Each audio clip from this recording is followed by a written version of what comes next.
कायदा नवंबर मुस्लिम की विजन पे बात करना चाहते हैं।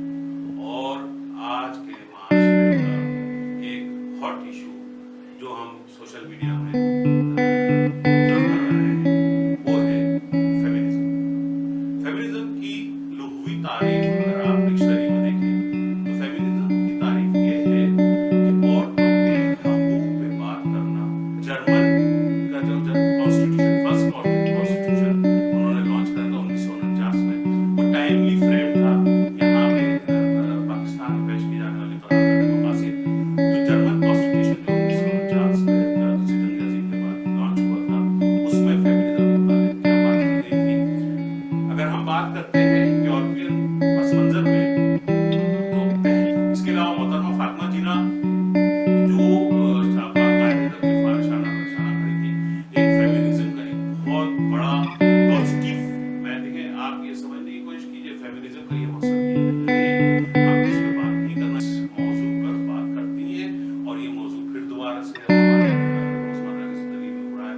लेकिन इसके साथ एक मैं बात करता हूँ कि जब हम अपने घर में बैठे या अपने दफातर में या अपने सफर के दौरान या एक ग्रुप में बात कर रहे होते हैं तो औरतों के मसावी हकूक सिंफी मसावी हकूक पर हम बात करते हैं। लेकिन जब हमारे पास फेमिनिज्म की बात आती है तो हमारे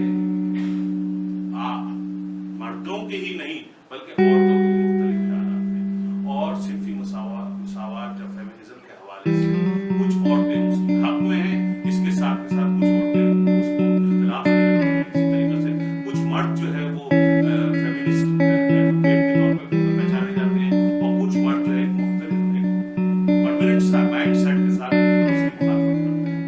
तो आज मैं अपने इस हवाले के साथ मैं अपने तमाम दो मेहमानों को शामिल कहता हूँ। मेरे सीधे हाथ में बैठे हुए जनाब किया जाता है और I'm really grateful कि my parents support me and support my education as well। और हमेशा से लड़कियों को हमारे घर में जो है जब आप इख्तिलाफात हो जाते हैं अपनी बीवी से कैसे डील करना है, इसमें तशद्दुद जी हाँ, ये आपकी बहुत अच्छी बात है जिस पे हमारा सबका ईमान है और यकीनन कुरान हमारे लिए मशअल रहा है और इस्लाम में ही हमारे माशरे की बका है। लेकिन हम अगला सवाल ये करते हैं कि आज के मुसन्निफ कुछ ऐसी बातें भी तो आजकल के ज़माने में अगर एक औरत घर से बाहर निकलती है तो उसके पीछे उसकी कोई नीड, उसकी कोई ना कोई मजबूरी है, उसकी ताकत को अंडर एस्टिमेट तो कर ही नहीं सकते। तो ये चीज़ें तो कहा देखा जाए तो हमें तो जल्दी कुश्ती मिलेगी। ये सही है, लेकिन ख़वातीन की एक हुदूद और क़यूद तो डिफाइन कर दी गई है। जब वो खातून बाहर निकलती हैं